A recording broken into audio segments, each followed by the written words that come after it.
চলমান উত্তেজনার জেরে মধ্যপ্রাচ্যে বিমানবাহী রণতরী আব্রাহাম লিঙ্কন সহ বিশাল বিমান বহর মোতায়েন করে ইরানকে ভীত করতে চাইছে যুক্তরাষ্ট্র। কিন্তু যুক্তরাষ্ট্রের এই ব্যবস্থায় ভীত না হয়ে উল্টো মার্কিন সামরিক বাহিনীকে বৃদ্ধাঙ্গুলি দেখিয়েছে ইরানের ইসলামিক বিপ্লবী গার্ড IRGC।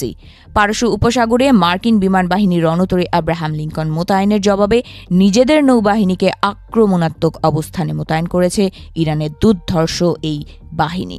পাশাপাশি মার্কিন বিমান বাহিনী রণতরী আব্রাহাম লিঙ্কনের বিরুদ্ধে নিজেদের অপারেশনাল প্রস্তুতি প্রদর্শন করেছে IRGC।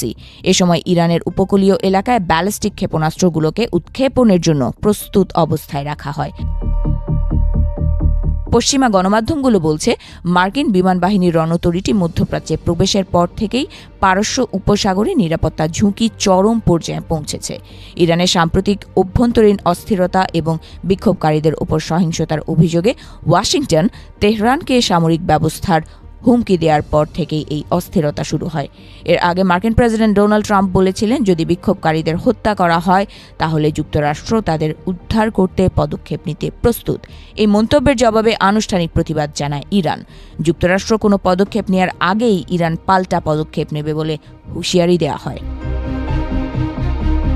ইরান সরকারের দাবি, অনুপ্রবেশকারী ও সন্ত্রাসী গোষ্ঠীর উস্কানিতে সেই বিক্ষোভ সহিংস রূপ নিয়েছিল।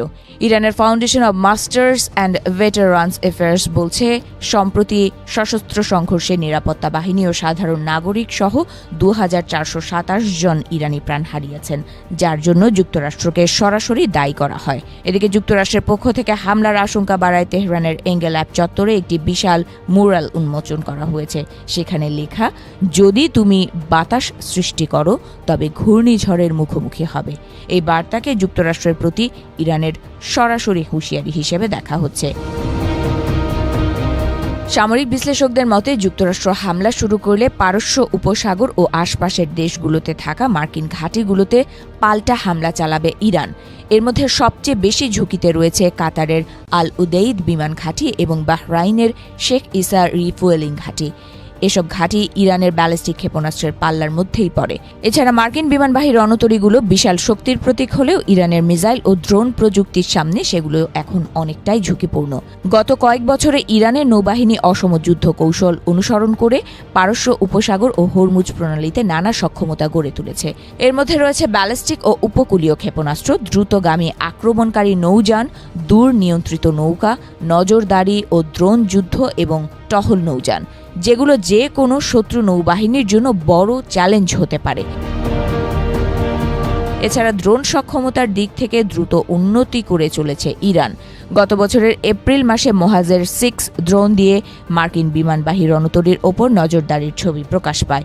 অর্থাৎ মধ্যপ্রাচ্যে মার্কিন নৌবহরের গতিবিধির ওপর ইরানের গোয়েন্দা নজরদারির সক্ষমতা রয়েছে। এই ড্রোনটির পাল্লা 2000 কিলোমিটারের বেশি, প্রায় 200 কেজি বিস্ফোরক বহনে সক্ষম। এগুলো আকাশ থেকে ভূমিতে নিক্ষেপযোগ্য বোমা বহন করতে পারে। তাই একে ইরানের নৌযুদ্ধে ব্যবহৃত গুরুত্বপূর্ণ অস্ত্রগুলোর একটি হিসেবে ধরা হয়। সব মিলিয়ে ইরান কেবল হুঁশিয়ারের মধ্যেই সীমাবদ্ধ নেই, তারা পারস্য উপসাগরে যে কোনো যুদ্ধের মোকাবেলায় নিজেদের সামরিক শক্তি ও প্রতিরোধ ক্ষমতার প্রকাশ্য প্রদর্শন করছে।